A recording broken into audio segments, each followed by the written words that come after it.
Hello everyone, it's John from Brisbane, and yes, it's been a while. Yes, look, self-grooming.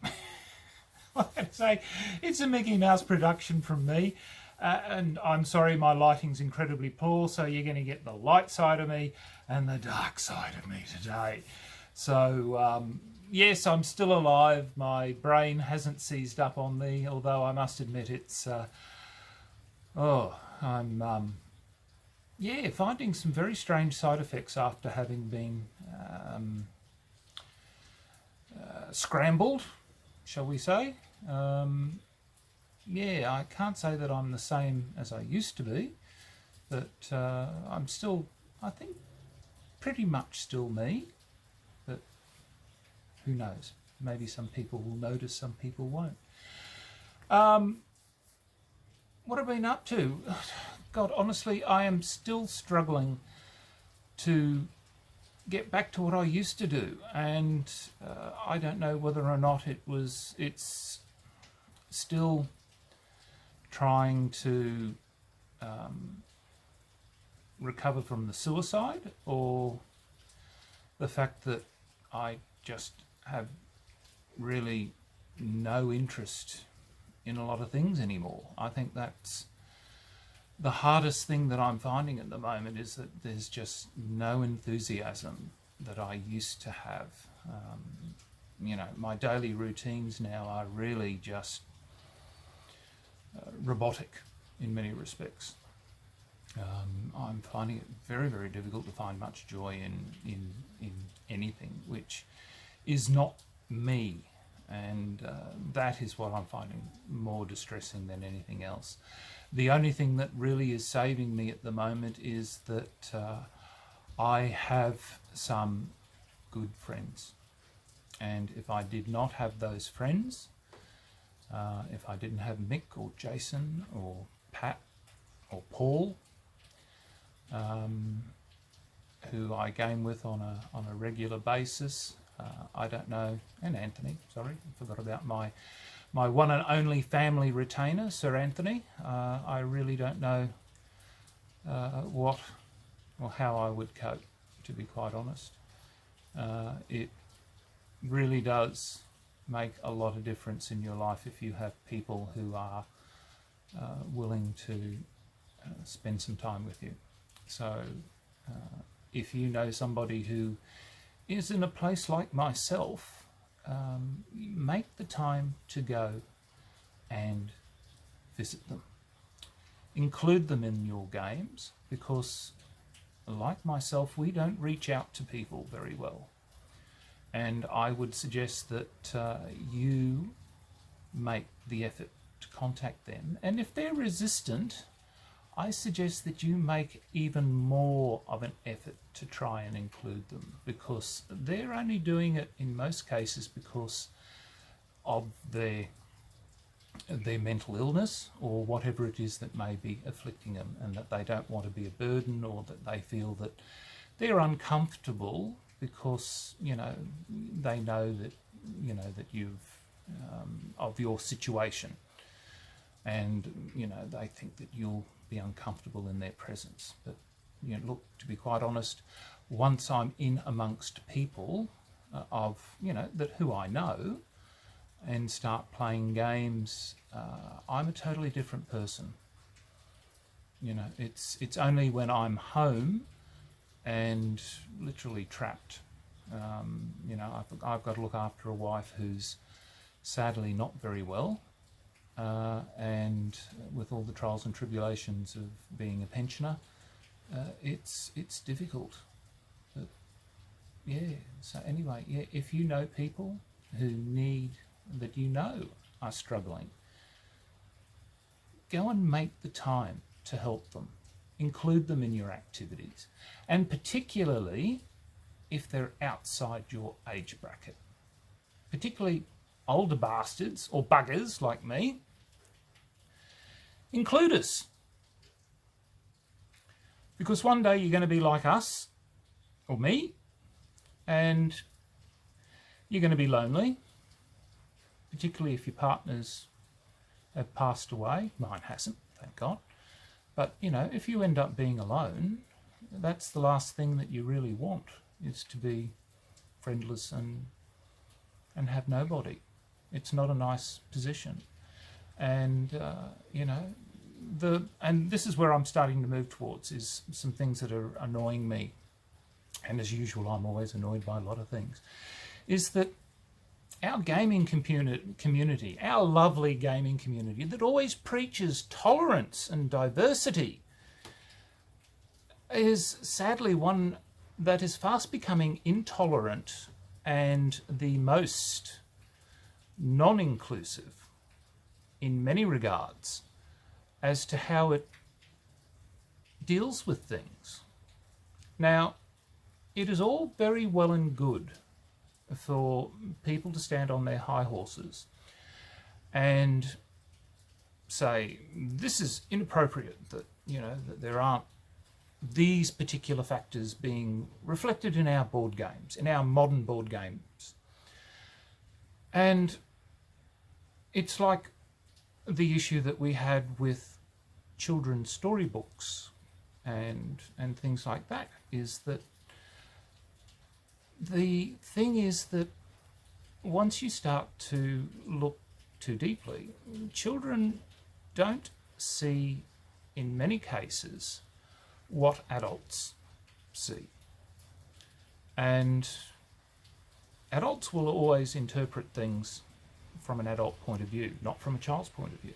Because once again, many of them have forgotten what it is to be a child.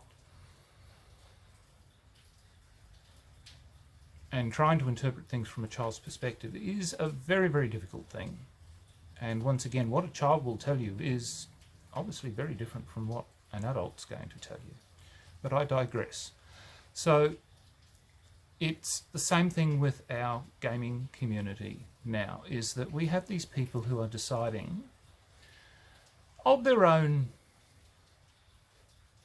moral superiority, shall we call it that, have decided that you know, there needs to be a position taken on all sorts of issues that, quite frankly, as a gamer, have no issue on me whatsoever when it comes to sitting down with the final product and playing the game. So in other words, when I get my game and open it up, yes, there's a whole heap of names at the front of a publication. They mean absolutely nothing to me. All I'm interested in is whether or not the game is going to be any fun. The theme? Yeah, the theme's probably the thing that is winning me more than game mechanics in many cases. So, you know, is it a trading game? Is it a worker placement game? You know, is it a you know, roll a dice and move game? You know, is it you know, yeah, English is really poor today. Is it any of those sort of mechanisms? You know, how does the game play? What's its theme then? Is, you know, is it dealing with, is it dinosaurs? You know, is it pirates? Is it, you know, is it civilization expansion? And then this is the problem then, is that we get these, you know, morally superior people deciding to say, well, you know, oh, we're not allowed to talk about anything that deals with the past. So one is not allowed to talk about colonial expansionism. We're not allowed to talk about anything to do with slavery. We're not allowed to talk about anything that might offend any particular religion, except obviously Christianity, who we can beat the absolute crap out of. You know, those sort of, you know, I'm obviously being very facetious here. So, you know, this is the hypocrisy that really does get my goat. And the thing that annoys me more than anything else is that, you know, they'll open up on Twitter or on social media and they'll go, you know, I find this, you know, in modern day, you know, why should this theme be included? And people will say, you know, well, if you don't like it, don't play it. And I quite agree. If you don't like it, don't buy it. But of course, people will still go on. But the thing that really got me more than anything else was a rather prominent person, in reply on one of the tweets, said, well, at the very least, I found some people to block in the replies to this tweet. Now, I found that, more than anything, a threat. In other words, if you reply in any way but a positive to this threat, to this thread, to this tweet, I'll block you.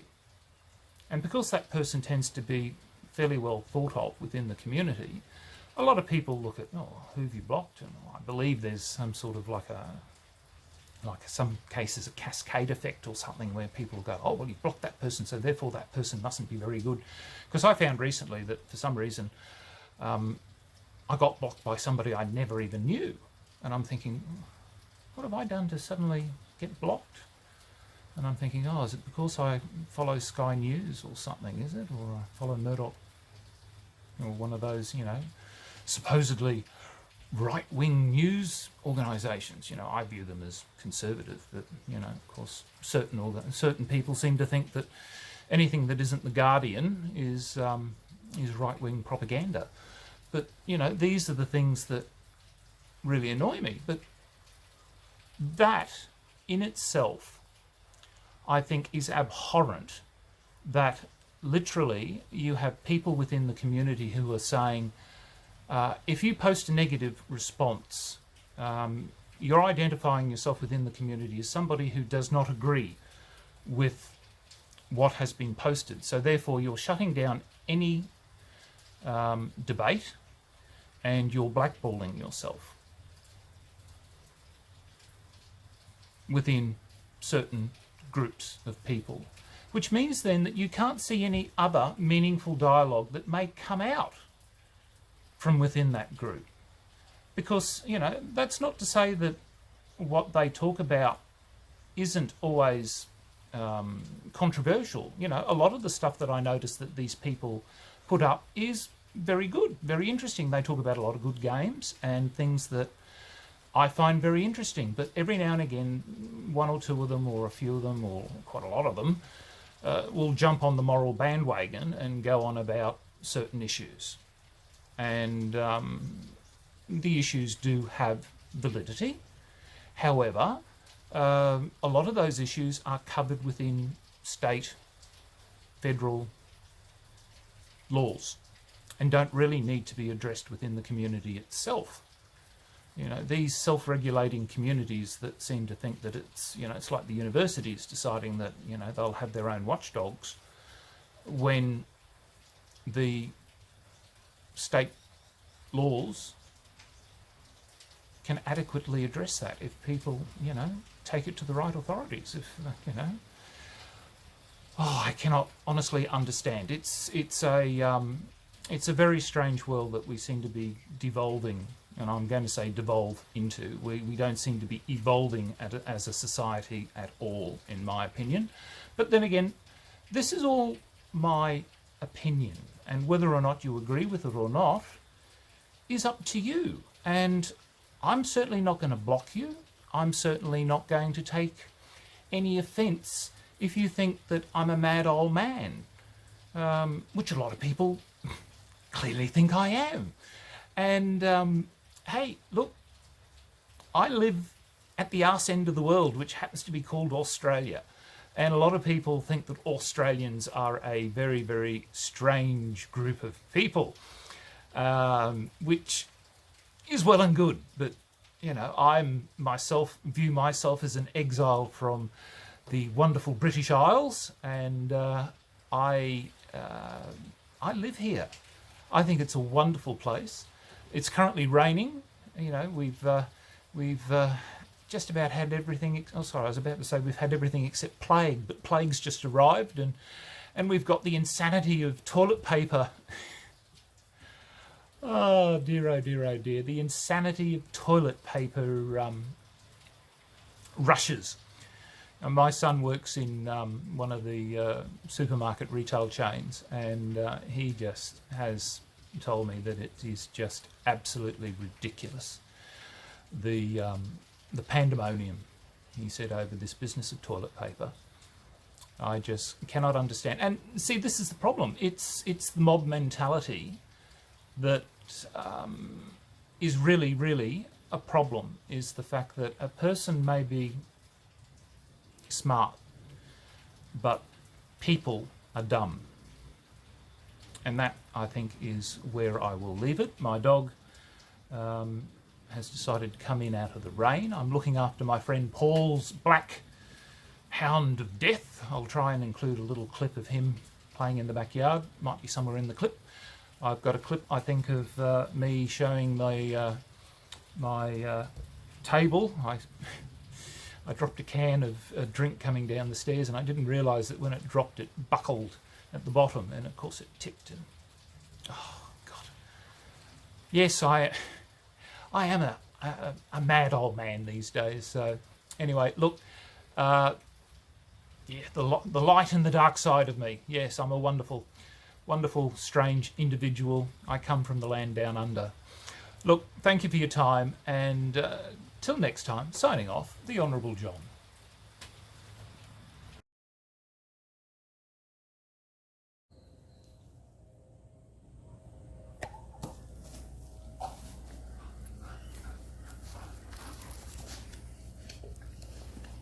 Which one are you leaving me?